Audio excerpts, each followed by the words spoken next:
Welcome, everybody. How's everybody's Flourish going? Awesome. Thanks for coming. My name is Chris Jensen. I'm the SVP of Partnerships for Ibotta. Ibotta, if you're not familiar, is a rewarded shopping platform that rewards people for discovering new brands and retailers. At this point, we're the 5th most used shopping app in the App Store after Amazon, eBay, OfferUp, and Wish. We are, for most of our retailers, the 3rd largest source of digital acquisition after Facebook and Google. So let's get started. We're going to start today with a brief history of gift cards. We're going to use that to kind of determine not only where we are today, but what is the next big thing. And I'm going to contend, of course, that is branded currency. We're also going to position branded currency in a way that really addresses key pain points for our broader businesses, because I'm going to also argue that branded currency should be our chief marketing officer's best friend. So I'm going to provide a bunch of examples of companies and platforms that are leveraging branded currency out there in the wild today, doing it effectively. And then we're also going to spend just a couple of minutes talking about how we go about measuring the effectiveness of what we're doing before talking about what comes next. But ultimately, I think we've got a major opportunity ahead with branded currency. So to talk really quickly about why it matters, we wanted to start with a little bit of data. So we have a panel of about 10 million active grocery shoppers, and we identified people who had purchased a gift card in the last 90 days. We ran a survey to them to get a feel for how they think about gift cards, how they think about branded currency, both in the physical environment as well as in digital, focusing particularly on third-party and B2B. So of those who had purchased gift cards in the last 90 days, among our survey, 72% of them had purchased in a physical environment in the last 90 days. 20% or so had purchased digitally, and about 10% had made a purchase in both environments. No surprise that the vast majority of those bought in a physical environment were purchased from grocery stores, 84%. Interesting to me, 56% of the people who bought gift cards in a grocery store said they did so because they got an incentive. They chose to buy it in that environment versus another because usually they were given fuel perks or something along those lines. This one was a little more surprising to me, because when I think about gift cards, and in particular physical gift cards sold through third party, I still tend to think about things from a gifting angle. But we're at a point where only half of those gift cards being distributed are actually being used for gifts, and the other half are used for self-use, which is kind of a tipping point.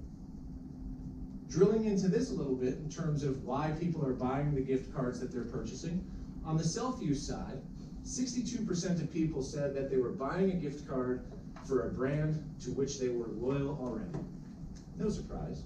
4% of people were buying gift cards for a brand they wanted to try. So again, most programs today have taken this very one-size-fits-all approach. But I'd argue that that's a big problem when you have this going on, because most gift card programs out there come with a commission structure. And if we're paying the same commission for all types of traffic, in some cases we are eroding margin. And in a world where retail is tough, it is a tough landscape out there. We cannot afford to waste margin. So I'm going to argue that we need to get a little more sophisticated with our messaging, with our commission structures in our gift card and branded currency programs if we want them to be sustainable. This is where branded currency comes into play. So we're at a point now where we're moving toward the majority of what we're selling being no longer a gift, and also no longer a card. So it feels like we should probably stop always talking about it in terms of gift cards, and obviously starting to shift the conversation towards branded currency. And this is pretty consistent with the way our businesses are thinking about them as well. So how do we do that? What is it that branded currency does for us that gift cards could not? I'm going to spend the next couple of minutes going through a few different examples out there in the wild of different ways that platforms are leveraging branded currency, which I haven't seen applied to gift cards quite as much. So to start, we need to move away from this one-size-fits-all approach toward a more one-to-many approach. This is kind of the next iteration. And the most basic version of that is to divide the world into two parts, the new and existing groups. This is a pretty blunt approach because the world is certainly more granular than this, but it's an easy place to start. And it's an easy place to talk to our CMOs about because every CMO on the planet is obsessed with new customers. So obviously, if we can identify who's new and who's existing, we want to target a specific message according to each group, depending on what we're trying to do with that group. If we've got a new shopper, our objective is just to get them into the funnel. We want to provide some type of message or value proposition to get them to engage with us in the first place.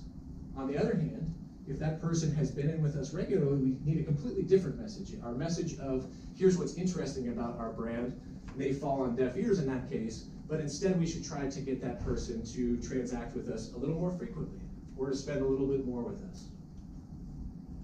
The holy grail of where this goes, and where I think this follows a lot of performance marketing initiatives, is to take a more one-to-one personalization approach. The universe of one is what they call it, and that's ultimately kind of the holy grail as to where we want to take this thing, where we start to have a very personalized approach according to each shopper and how we want to engage that shopper. So we go away from this sort of blunt binary approach to a world where we start to look at the existing set in terms of much more realistic perspective. You have customers who shop with you once a year, and you have customers who shop with you once a month. They have a completely different value proposition to you, and therefore we should talk to them a little bit different. And our goal for the person who shops once a year should be to get them to come in, say, 4 times a year, which would be highly incremental. And so ultimately our goal, if you want to think about that as a continuum, is to get people to move up the loyalty continuum. So the next few examples are ways to really focus on the right-hand side there. How can we get more out of those people who have transacted with us before? Whole Foods knows that this customer spends on average $55 when they come into the store. And so we served them an offer that said, if you spend a little bit more when you come in, we're going to give you some type of reward. And our intention was to stretch that person's basket size just a little bit. Similarly, this person may spend $75 at Nordstrom. Nordstrom gets them to spend $100 or more. They stretch their basket size a little bit. That's incrementality. And by the way, branded currency, you've all heard of bounce backs, but branded currency is by far the most effective tool at driving bounce backs today.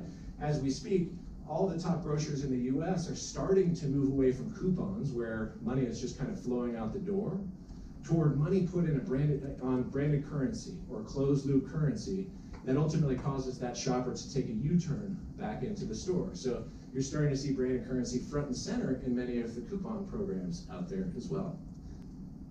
2 more examples really quick. Walmart knows that this shopper is an in-store shopper, but they're buying online products somewhere. And if they can get that person to also buy from them online, they are then an omni-channel customer. And in general, for almost every retailer out there, an omni-channel customer has a higher long-term value or lifetime value for that brand. So their ultimate goal here is to turn this shopper who's only in-store into an omni-channel shopper. And then this one is the last. It's kind of the most aggressive, and in some ways, because of that, the most fun and interesting. This was a giant. Have anybody seen this BK marketing campaign from like a month and a half ago? Direct poke in the eye to McDonald's, competitive conquesting campaign, where in order to take advantage of this offer, a diner had to go within 600 feet of the McDonald's, and then they were delivered this offer. So it was like very direct competitive conquesting. I don't know what kind of reaction this got out of McDonald's, but it did make a lot of news as well, so it was kind of an interesting campaign. As I said, the best brands out there are really thinking about their audiences on a loyalty continuum in terms of how much is this person spending with me today. Based on this, people are going to have a propensity to target people in buckets 1 and 2. People who don't spend any with us, or people who only spend a little bit with us.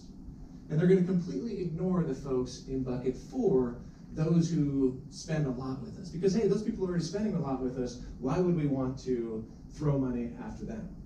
But I'm going to argue that this is short-sighted because it misses half of the picture. It misses what's happening outside of our 4 walls. And study after study shows that your best customer is also your competition's best customer. And so this person in bucket 4, who we were previously ignoring, it completely changes our perspective when we start to think about how much they're spending elsewhere in the market. So if you follow on the left-hand side here, this person is spending a lot with us relative to the rest of our shoppers, but they're spending a lot more with our competition. We have a small share of wallet for them. And it completely changes how we talk to that customer, because instead of ignoring them, we should be focused on moving them from bucket 4 to bucket 8, which would be as valuable as acquiring 10 shoppers into bucket 1. So again, this starts to get pretty far down the path in terms of how we think about the universe. Not all of us have share of wallet data available to us today, but there are platforms out there that can certainly help with that type of thing. And in the meantime, it does provide some perspective in terms of how we can really leverage the power of brand and currency to drive more value out of our shoppers today, and where we can take this thing into the future.